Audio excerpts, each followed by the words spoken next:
The scene opens with the heavy weight of a gold fountain pen hovering over a contract. The air is thick with the smell of expensive tobacco and the silent threat of the armed men lining the walls. But the silence is broken not by a gunshot, but by the soft patter of small feet. A little girl, her face bruised and her dress stained, reaches past a loaded gun on the table to hand the city's most dangerous man a crumpled piece of paper. Before we begin, don't forget to like this video. Hit subscribe and comment where you're watching from. Now, let's get into it. It's a rainy Thursday in the heart of modern-day Seoul. High above the neon-lit streets, a private, glass-walled penthouse buzzed with the low, dangerous energy of a multi-million-dollar merger.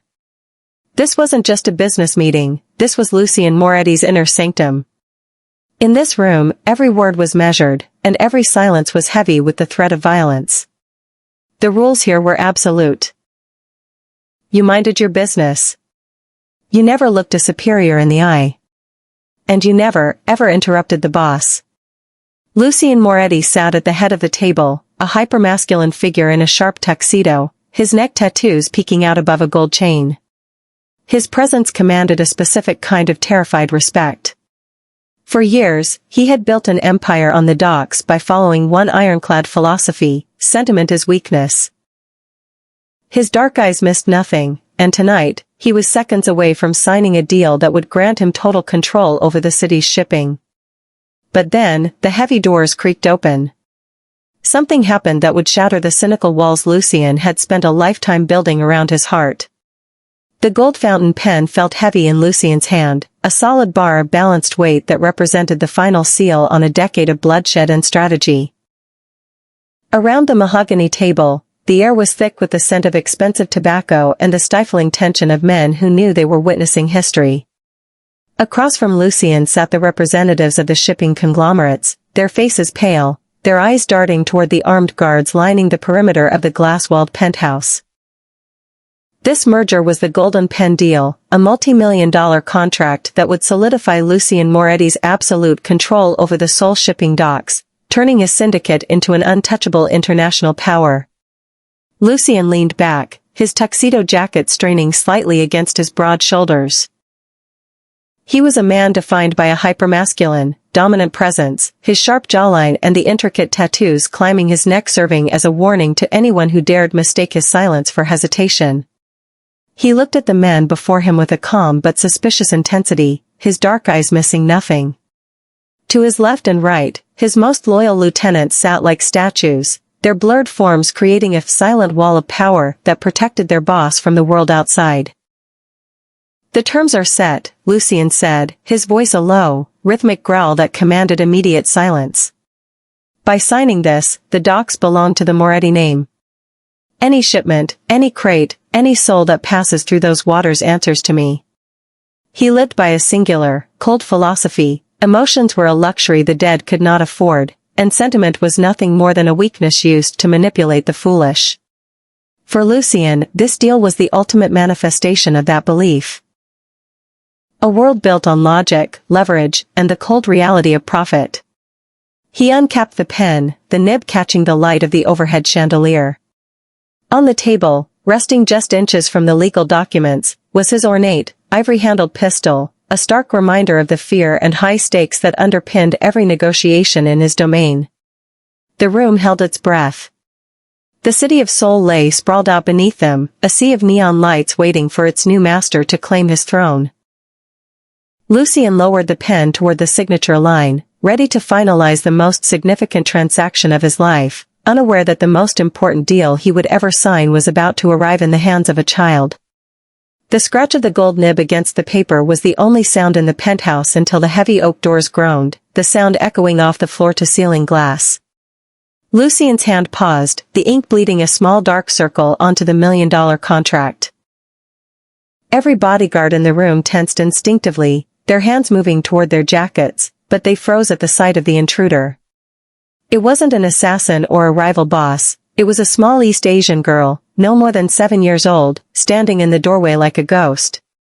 She looked as though she had been dragged through a nightmare. Her light pink dress, once perhaps Sunday best, was tattered and stained with grime.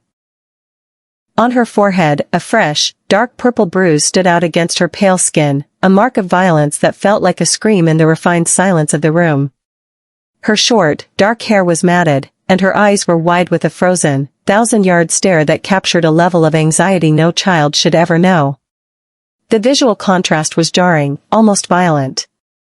In a room defined by sharp black suits, polished mahogany, and the cold weight of gold and steel, her presence was a splash of broken color. She was the definition of vulnerability in a temple built for power. The silent wall of suit-clad men stepped back, confused by this breach of their absolute domain. They looked to Lucien, expecting him to signal for her removal, but the boss remained motionless. Serafina didn't look at the guards or the weapons. Her gaze was locked on Lucien Moretti. With a shaky, mechanical gait, she began to walk toward the head of the table. The patter of her small, dirty shoes on the polished floor was louder than any gunshot. As she reached the mahogany table, she didn't flinch at the ornate, ivory-handled pistol resting near Lucien's hand. Instead, she reached into the pocket of her soiled dress and pulled out a crumpled scrap of paper, her tiny fingers trembling as she slid it toward the man who had spent his life believing that sentiment was a death sentence. Lucien's gaze dropped from the girl's hollow eyes to the scrap of paper resting on the mahogany surface. The silence that followed was absolute, a heavy, suffocating pressure that seemed to push the air out of the room. With a steady hand, he picked up the crumpled note, his gold jewelry glinting under the chandelier as his fingers smoothed the creases. His dark eyes, which usually missed nothing in a negotiation, narrowed as they scanned the frantic, uneven handwriting. "They're about to kill my mama," the message read. The words were a jagged blade cutting through the cold logic of his empire. Lucien felt a rare, unwelcome ripple of composure break across his face as he stared at the plea. He looked down at the ornate, ivory-handled pistol lying near a small red stain on the white tablecloth, then back at the girl. She stood there, a small figure of pure anxiety and isolation, her face bruised and her dress soiled, waiting for a verdict that would decide her mother's fate. The men in the background, the lieutenants and the business elite, remained a blurred, silent wall of power, their breath held in collective uncertainty.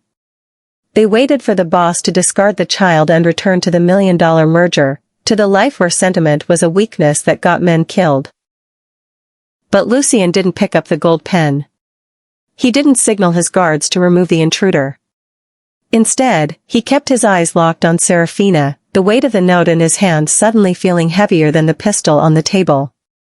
In that moment, the high-stakes world of shipping docks and territories vanished, replaced by the desperate reality of a child who had recognized power and chosen to beg it for salvation. As Lucien stared at the jagged handwriting on the scrap of paper, the sterile scent of the penthouse began to dissolve, replaced by the metallic tang of rain and the sharp, iron smell of blood on cold pavement. The ghost of a 30-year-old memory rose up to haunt him, pulling him away from the mahogany table and back to a narrow alleyway in the dark heart of his youth. He was no longer the man whose word was law. He was a terrified boy, hiding behind a rusted dumpster, his small fingers digging into the brickwork until they bled. Through the rain, he had watched his own mother being dragged into the shadows by men whose faces were obscured by the same cold indifference he had eventually adopted as his own shield.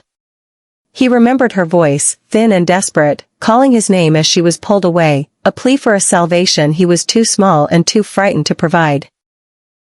That night, the world had taught him a brutal lesson, that sentiment was a death sentence and that power was the only currency that mattered. He had stood in that alleyway until the sun came up, a part of his soul hardening into the cynical walls that now defined the man known as Lucien Moretti. He had spent 3 decades building an empire so that he would never be that helpless child again, yet here stood Serafina, the living image of his own unresolved trauma. The bruise on her forehead and the frozen, anxious expression on her face were echoes of the past he had tried to bury beneath gold chains and expensive suits. He looked at the ornate, ivory-handled gun on the table, realizing that for the first time in his life, the weapon wasn't just a tool for dominance, but a means of rewriting a tragedy he had been forced to witness in silence. The note in his hand was no longer just a piece of paper. It was a second chance, a ghostly hand reaching out from his own history to ask if he was still the boy behind the dumpster or the man who finally had the power to stop the shadows from taking another mother. The heavy silence of the penthouse was broken by the sound of a chair sliding back across the marble floor. Lucien Moretti rose to his full, imposing height, his shadow stretching long over the mahogany table and the frozen child standing before him. The representatives of the shipping conglomerates leaned forward, their gold pens poised, expecting him to finalize the signature that would grant him absolute dominion over the Seoul docks. Instead, Lucien's dark, suspicious eyes swept across the room, lingering for a moment on the ornate, ivory-handled pistol and the red stain on the white tablecloth. Without a word, he reached down and gripped the multi-million-dollar contract. The men across from him watched in stunned confusion as his large, ringed hands tightened around the thick parchment. In one smooth, violent motion, Lucien tore the document in half. The sound of the heavy paper ripping was like a gunshot in the hushed room, a definitive end to months of calculated strategy and ruthless negotiation. "The deal is dead," Lucien stated, his voice a low, rhythmic growl that brooked no argument. The lead representative gasped, his face paling as he gestured frantically at the shredded papers. "Lucien, you can't be serious. This merger is worth more than—" "I said the meeting is over," Lucien interrupted, his gaze turning ice-cold as he looked at the elite men who had become a blurred wall of silent power. He stood as a hypermasculine force of nature, his neck tattoos and gold jewelry catching the light as he shifted his focus entirely to the little girl with the bruised forehead. To him, the contract was now nothing more than trash. The only document that mattered was the crumpled note in his hand that read, "They are about to kill my mama." He ignored the protests and the panicked whispers of his business partners. He stepped around the table, moving past the loaded gun and toward Serafina, who watched him with a mask of pure anxiety and isolation. For the first time in his life, Lucien Moretti was walking away from a kingdom to engage in a war that offered no profit. Only redemption. He looked at his loyal lieutenants, who were already sensing the shift in the air. "Get the cars," Lucien commanded, his voice echoing through the glass-walled penthouse with a new, terrifying purpose. "We're going to the docks." The penthouse, once a temple of cold commerce, transformed instantly into a war room. Lucien strode toward the wall of monitors, his presence commanding and dark, as his lieutenants scrambled to keep pace with the sudden shift in gravity. He didn't look back at the torn millions on the table, his focus was entirely on the bruised child who had become his North Star. "Find her," he barked, his voice a low, rhythmic growl that vibrated through the glass-walled room. He leaned over a central console, his ringed fingers tapping against the keys with a surgical precision that mirrored his methodical nature.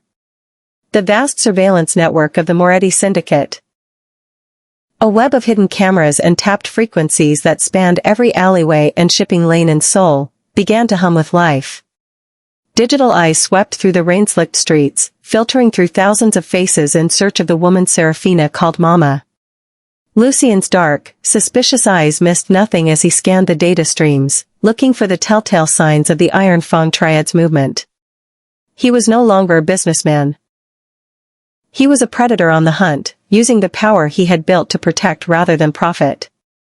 "There," Lucien whispered, his gaze locking onto a grainy feed from a waterfront warehouse near the shipping docks. The thermal imaging picked up a group of armed men surrounding a restrained figure in a waitress uniform, Naomi Brooks. The visual of her isolation and the impending threat triggered a visceral reaction in Lucien, the ghost of his own mother's disappearance flaring in his mind like an open wound. The triad was moving with mercenary violence, unaware that the city's most dangerous man was now tracking their every breath. Lucien straightened up, the gold jewelry on his wrists glinting under the harsh light of the monitors. He reached for the ivory-handled pistol on the table, the weight of the steel a familiar comfort as he checked the chamber. The silent wall of his soldiers stood ready, their faces hardened for the surgical rescue mission ahead. He looked at Serafina, who watched him with a mask of pure anxiety, and for the first time, his cynical walls felt completely gone. "We have her," he told her, his voice devoid of its usual coldness. "And by the time the sun rises, the Iron Fang will have nothing left." He turned to his men, his word once again law, and led them toward the elevators as the hunt officially began. The black SUVs moved through the rain-slicked industrial district like sharks through dark water, their headlights cut to preserve the element of surprise. At the edge of the shipping docks, the air was thick with the smell of brine and diesel, the rhythmic clanging of distant metal providing a harsh soundtrack to the impending storm. Lucien Moretti sat in the lead vehicle, his hand resting on the ivory-handled pistol, his calm, suspicious intensity now sharpened into a lethal focus. Beside him, Serafina remained small and silent, her frozen, anxious expression illuminated by the faint glow of the tactical tablets. As they reached the perimeter of the Iron Fong Triad's warehouse, Lucien's men stepped out into the midnight downpour. This was a surgical rescue mission, far removed from the cold, profitable business they usually conducted. For the first time in their lives, these soldiers, the silent wall of power that usually guarded Lucien's wealth, felt a strange, unfamiliar weight in their chests. They weren't fighting for a percentage of a merger or a territory expansion. They were fighting for the woman in the waitress uniform being held at gunpoint inside. The assault was methodical and calculated, devoid of the hesitation that usually comes with mercenary violence. Lucien led the breach, his tuxedo jacket now discarded, his neck tattoos visible under the flickering sodium lights of the dockyard. His men moved with a terrifying purpose, dismantling the Triad's exterior guards with surgical precision. There was no shouting, no ego. Only the grim determination to rectify a tragedy that mirrored their boss's own haunted past. Inside the warehouse, the Iron Fong members scrambled, their confusion turning to fear as they realized the city's most feared mafia boss hadn't come to negotiate. Lucien moved through the shadows of the shipping crates like a ghost, his gold jewelry glinting as he leveled his weapon at the men surrounding Naomi Brooks. As his lieutenants secured the perimeter, they looked at one another with a new understanding. They were no longer just a syndicate of greed. In the dark of the Seoul docks, under Lucien's command, they had become something they never thought possible, protectors. The warehouse air was thick with the scent of ozone and rotting wood as Lucien stepped into the center of the flickering light. At the far end of the loading bay, the Triad leader held Naomi Brooks by the hair, his barrel pressed hard against her temple. Naomi's eyes were wide with terror, her waitress uniform torn, a mirror image of the vulnerability Lucien had seen in her daughter's face. The Triad leader's eyes darted frantically toward the silent wall of power that now surrounded him, Lucien's men, who stood with a grim, unyielding focus that had nothing to do with profit. "You're throwing it all away, Moretti!" The Triad leader screamed, his voice cracking with desperation. "The docks, the merger, we can give you a 20% cut of every shipment if you just walk out that door and let us finish this." It was the ultimate transactional offer, the kind of deal Lucien would have accepted without hesitation only 24 hours ago. The price of Naomi's life was being weighed against a lifetime of absolute dominance and generational wealth. Lucien didn't flinch. He stood with a calm, dominant posture, his ivory-handled pistol leveled with surgical precision. The gold chain around his neck caught the dim light, a symbol of the empire he was now prepared to burn to the ground. He looked at Naomi, then thought of the crumpled note in his pocket, the plea for a salvation he hadn't been able to give his own mother 30 years ago. The cynicism that had defined him for decades finally shattered completely. "You think this is about a payout?" Lucien's voice was a low, rhythmic growl that vibrated through the warehouse. "You touched the one thing that has no price." In a move that defied every mafia code he had ever lived by, Lucien lowered his weapon. The Triad leader froze, confused by the sudden display of vulnerability. But Lucien wasn't surrendering, he was shifting the stakes. "Let her go," Lucien commanded, his dark eyes burning with a terrifying, redemptive purpose. "I'll give you the shipping codes for the northern docks. Take them and run, or stay here and die for a waitress you think is worth nothing. Choose." The Triad leader's greed warred with his fear. For a heartbeat, the world held its breath. Then, realizing Lucien was trading a kingdom for a single life, the leader shoved Naomi forward and scrambled toward the rear exit. Lucien didn't fire. He didn't care about the payout or the escaped enemy. He caught Naomi before she hit the cold concrete, his hypermasculine frame providing a shield she never thought she'd find. As his lieutenants moved in to secure her, Lucien realized that by choosing mercy over a payout, he hadn't just saved a mother, he had finally paid the debt to his own past. The morning sun in Seoul was soft, filtering through the clean windows of a small, quiet cafe tucked away from the cold shadows of the shipping docks. 6 months had passed since the night at the warehouse, but for Lucien Moretti, it felt like a lifetime. He sat at a corner table, his hypermasculine frame still commanding the room, though his presence no longer radiated the sharp, suspicious intensity of a predator. The gold jewelry on his wrists and the tattoos on his neck remained, but the cynical walls he had spent 30 years building were gone, replaced by a calm he hadn't known since his youth. Naomi Brooks approached the table, moving with a grace that replaced the terror she had once felt under the flickering lights of the dockyard. She set a steaming cup of coffee before him, her eyes meeting his with a silent, profound gratitude that no million-dollar merger could ever buy. There was no talk of shipping codes or territories here. Instead, the air was filled with the gentle clink of ceramic and the warmth of a life rebuilt. A moment later, Serafina skipped over, her pink dress clean and bright, the dark bruise on her forehead long since faded into a distant memory. The frozen, anxious mask she once wore had melted into a bright, hopeful smile. She slid a new piece of paper across the mahogany table, not a desperate plea for help, but a colorful drawing of a great, golden lion standing guard over a small, fearless cub. Lucien picked up the drawing, his large fingers tracing the lines with a reverence he had never shown for a legal contract. He realized then that the unspoken contract he had signed with this child was the only deal that truly mattered. By choosing mercy over a payout and a life over an empire, he had done more than just rescue a waitress and her daughter. He looked at the drawing and then at the two people who now saw him as a protector rather than a monster. In the quiet peace of the cafe, Lucien Moretti finally understood that by saving Serafina's mother, he had finally reached back through time to the boy behind the dumpster and saved himself.